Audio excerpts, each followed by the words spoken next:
সমস্যা এবং সমাধানের ব্যাপারে কিছু কথা বলা জানা শোনার যে গরিব সুযোগ করে দিচ্ছেন সেই গরিবের দরবারে শুকরিয়া আদায় করছি। সবাই করছে আলহামদুলিল্লাহ। লাখো হিন্দু সালাম বিশ্ব মানবতার মুক্তির দিশারি জনাব মুহাম্মদ রাসূলুল্লাহ সাল্লাল্লাহু আলাইহি ওয়াসাল্লাম। আজকের এই ওলামা মাসায়ের এই প্রোগ্রামের সম্মানিত সভাপতি, এই ইউনিয়নের ওলামা মাসায়ের সম্মানিত দায়িত্বশীল ভাই আমির হোসেন আজাদি,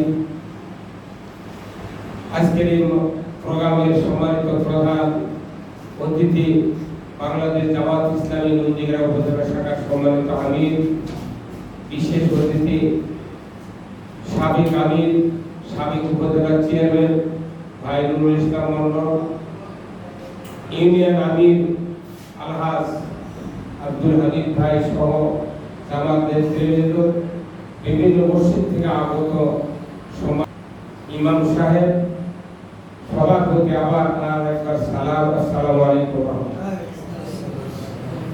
আসলে বক্তব্য বিষয় নয়, কিছু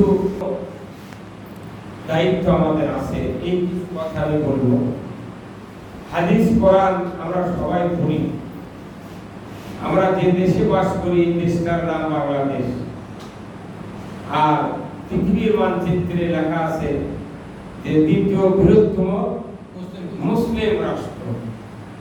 মুসলিম রাষ্ট্র, এই মুসলিম রাষ্ট্রে কয়েক লক্ষ মসজিদ আছে। এই মসজিদ থাকার পরেও আমাদের দেশে ইসলামের সঠিক রূপরেখা জনগণের সামনে আমরা এখনো উপস্থাপন করতে পারছি।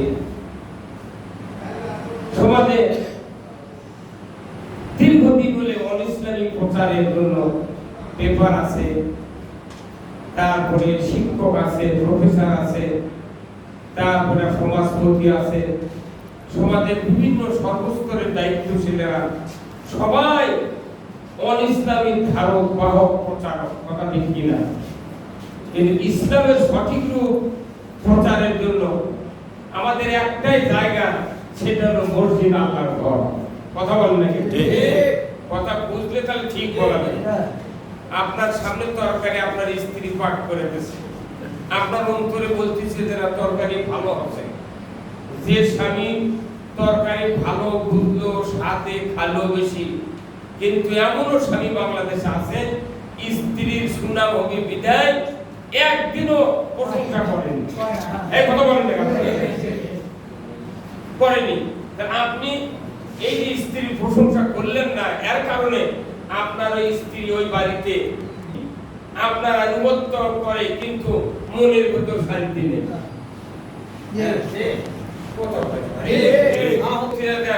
শ্রোতারা যদি কথা না বলে আপনার কি মজা হয়? তাহলে আপনি দায়িত্ব দিয়েছেন কেন? আপনার এই দায়িত্ব খোলার জন্য আমরা এখানে প্রোগ্রামের আয়োজন করেছি। আপনি যখন যে কোনো একটা তরকারি স্বাদ হয় দেখবেন, মজলিসও যারা বলতে পারেন না বা তরকারি পাক করলো কে, সেই রকম পাকানি শুনে মজলিস কেন করে এলেন। আর আপনার স্ত্রী আপনার বাড়ির সারা জীবন পাক করতেছে, তরকারি এতই ভালো হচ্ছে, আপনি তাও গোপন করলেন, তার মানে আপনি সাক্ষ্য প্রকাশ করলেন না।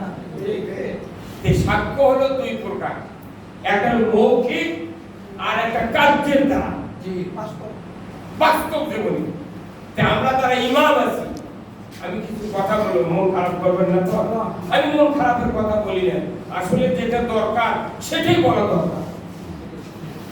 তাহলে আপনাকে বাড়ির থেকে আপনাকে সাক্ষ্যদাতা হিসেবে তৈরি করতে হবে। আমি যে কথাটা বললাম, দেখবেন আপনার স্ত্রী এখান থেকে যাবে খুব ধর্মাত্ম, নেমে বলছেন নাসিবা এক গ্লাস পানি দাও, দেও তো কই দাও, কেউ তো তুই কত বছর মুখ পাই কথা বলে। কিন্তু স্ত্রী তো মর্যাদা আছে, আপনি কোন ইমাম, আপনি কোন সর্দার, আপনি কোন একটা জাতির আপনি রাহবার, আপনি আপনি যখন বাসায় ঢুকবেন আপনার স্ত্রী যদি আপনার সালাম দেয় তাহলে বুঝবেন আমার এই মসজিদে ইমামতি করা আমার সার্থক। আবার কয় থেকে কয় মানে কথা ঠিক কিনা? আপনি ইমাম হিসেবে বাড়িতে ঢুকলেন, আপনার স্ত্রী আপনার সালাম দিল না, আপনি আমি ইমামের অযোগ্য। মসজিদে গেলে বেয়ানামাজ এসে মুসাফা করে কি তখন মনে করি বাপরে মসজিদ কথা বল। কিন্তু আপনার এই ইমামতির জিন্দেগি বাড়ির থেকে শুরু হবে। আপনার স্ত্রী আপনার দেখে যদি সন্তুষ্ট হয় তাহলে বুঝবেন আমি এই বাড়ির ইমাম। আমরা যারা ইমামতি করি, যেখানে নতুন ইমামতি ঢুকবেন দেখবেন 1 বছর পর্যন্ত ইমামের আনুগত্য করতে সালাম কালাম মুসাফা বাদিয়া কি একটা ইমামই পাচ্ছি। কিন্তু 2 দিন 1 বছর 1.5 বছর 3 বছর পর করছে আগে ভালিয়ে ছিল মানে এখন খারাপ হয়। কোন ইমাম নাই আমার এই 47 বছর ইমামতি বয়স, কোন ইমাম বাংলাদেশে নাই যে বিনে দুর্নাম না নিয়ে মরিদ করতে শুরু। কোন দুর্নাম কাজ খারাপ করেনি, তারপর শেষে একটা অপবাদ দিন। তাহলে এটা কি জাতির কাছে আমরা কি ছোট হচ্ছে না বড় হচ্ছে? তাহলে কেন এই অধপতন? তাহলে চিকিৎসা চান কি চান না? তাহলে আসুন, আমাদের দেশে দেখেন শিক্ষা প্রতিষ্ঠানগুলো সব কুপুরি মানব রচিত পথের দিকে ডাকতেছে। এরপরে এদেশের ব্যবসায়ীরা সিন্ডিকেটের মাধ্যমে ইসলামী শরিয়া স্টপ করে দিয়ে তারা অনিসলামী কায়দায় জাতির ক্ষতি করতেছে। এরপরে যারা সমাজে রিলিজিয়াস লিডার, যারা ধর্মীয় নেতা আছে, এই ধর্মীয় নেতা যারা আছে তারাও সমাজে ইসলামের সঠিক রূপ তুলে ধরতে তারা গোপনীয়তা অবলম্বন করতেছে। এমন ভাবে কথা চালাচ্ছে যাতে উনি যে ইসলামের পক্ষে এটা যাতে জনগণ বুঝতে না পারে। ঠিক ঠিক এই কথা কি ঠিক? আচ্ছা, তারপরে আমাদের সমাজে যারা প্রশাসনিক কর্মকর্তা আছে তারা কোনো যে মতবাদের সরকার, যে মতবাদের রাষ্ট্র, প্রশাসনিক কর্মকর্তা যতই চরিত্রবান হোক তার ওই সরকারের মতবাদের বাহিরে 1 সেকেন্ড অবস্থান করার সময় নেই। এমনি করে সারা বাংলাদেশে প্রত্যেকটা সেক্টর ইহুদি নাসারা কুফরি মতবাদ দিয়ে তারা ওই সংস্কৃতি দিয়ে চলতেছে।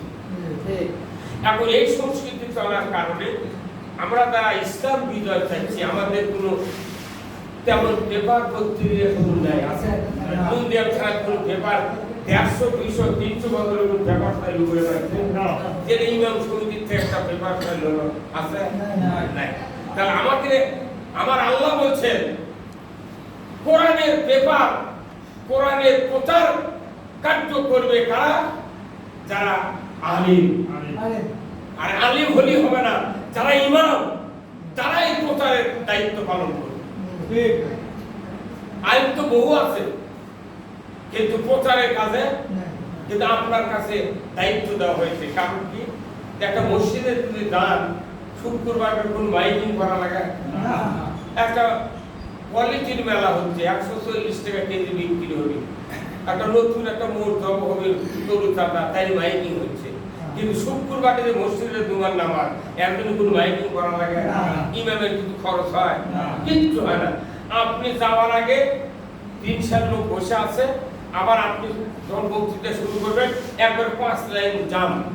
কারণ আপনি যদি এই প্রচারের দায়িত্ব হিসেবে পেপারিং হিসেবে আল্লাহর পক্ষ থেকে এই প্রচার কাজে যদি প্রতিনিয়ত 52 দিনে যদি আপনি কোরআনের সঠিক রূপরেখা তুলে ধরতেন তাহলে ওই পেপার পত্রিকা হাজারো প্রচার হওয়ার মাধ্যমে এই ইসলামের রূপরেখা সমাজে 1-2 পরিমাণ গোপন করে তারা রাখতে পারত না।